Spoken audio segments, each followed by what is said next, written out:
Yada siamo akwa baby me Adom TV Badwam na uguso sheno na Kel Choco toothpaste nso eni ye de bidie na aye nti ene wunya so obebo body tree na odi bidie asemu ya ye na duro no proko e de ama obia here be nkwada from 6 years eko penifo yi nyina ye nyuso Kel Choco toothpaste no bi na moye no mu ho ban efi kaka ne enu mu nka ho anyi yesi ase kokone ne nyina efi ho ne yesene nye den Pichu sina mujaba njeza wuchu sini ye yari yo temestro yenko na yenko pecho Kel Choco toothpaste no ebi Samara Company Limited for one na akofa ede aba eno won kasa 0246 864 798 0246 864 798 and 0501 454 462 0501 454 462 Kel Choco toothpaste.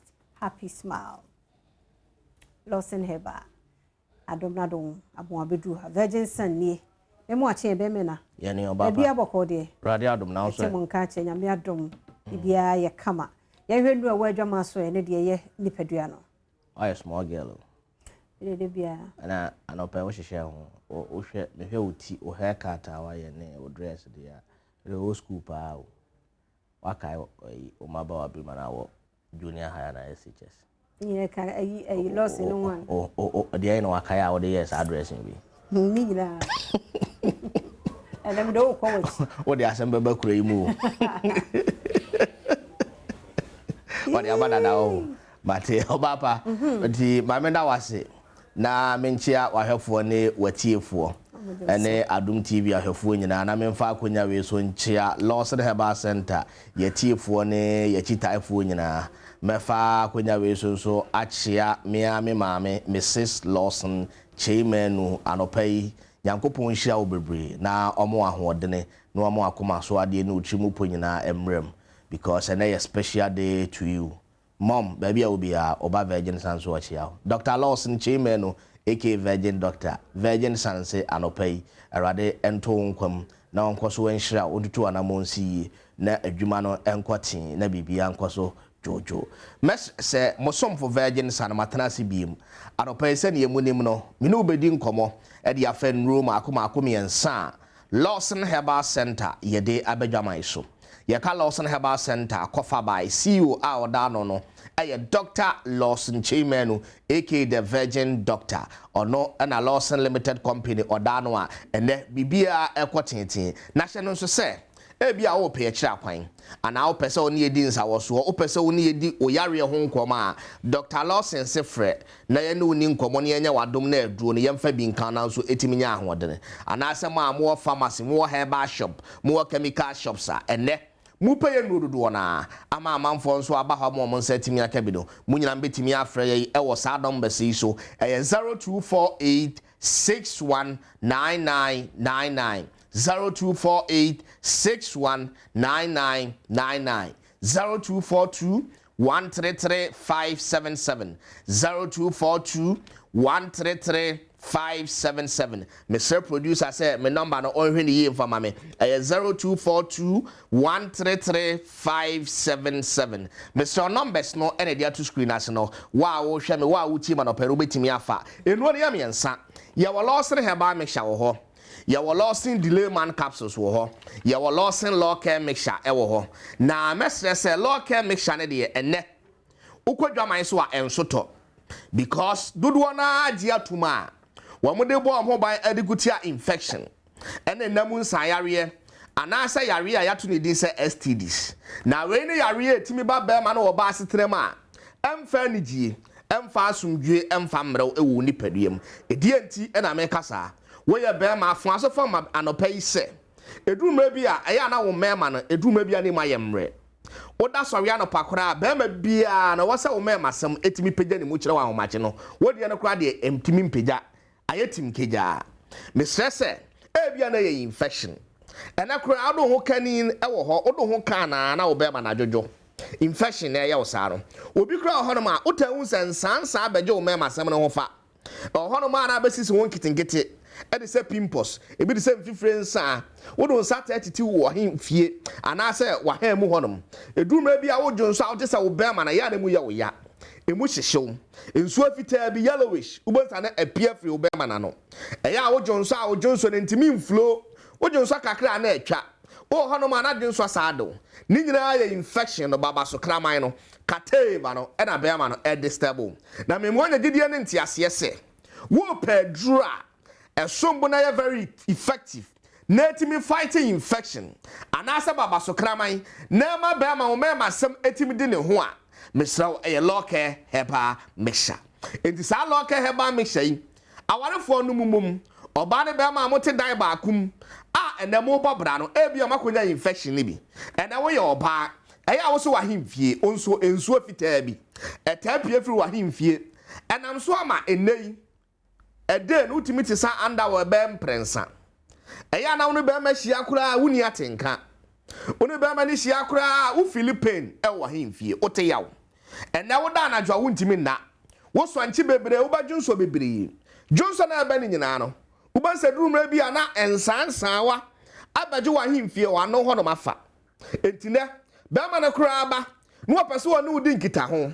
wo ne udi nhyiamu a wo ba no wo bo sana wo ko achi o fere ba me mo na gidie se wo ba bia no eya siesie wo ho ohun a wo ba siesie ne se ena menua ba o timi nsani faso yi waya so na na me kamfra no pay no saa na me pesa wo nso menua ba no me pesa wo ye because adwuma no ene me virgin san ba bia maduru bia ya ma me fancy bia no eye ma sa wo ye adwuma na se maaje utum ana wo ye adwuma dia bi na se maaje utum a bibia wo ye bia ekoso enti me virgin san me ya man kamfo me ya man nyina ni abrekope enti ma no monkope Lawson no wono ma tie ni ye ye de lemon ginger hwentia ene yakope asawa haban ojama haban asasehwam nufutere weni haban ni nua wo ba wo pese wo nipadua ya akono wo pese wo shape emu bie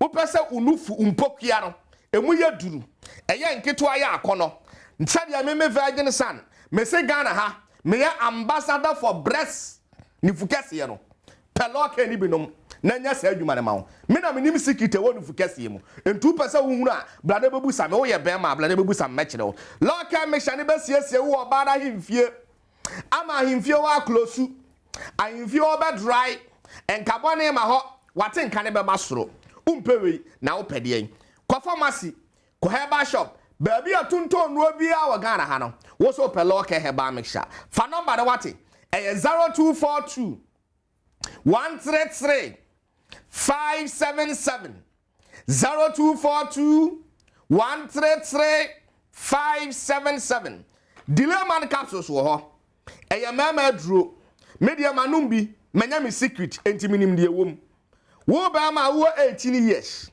ene man no kura wo musika omuso mo ni nye enti oja ho akọ ene man no kura no so ohian na so atoto papa so a no oja ho kọ na obema asa wuo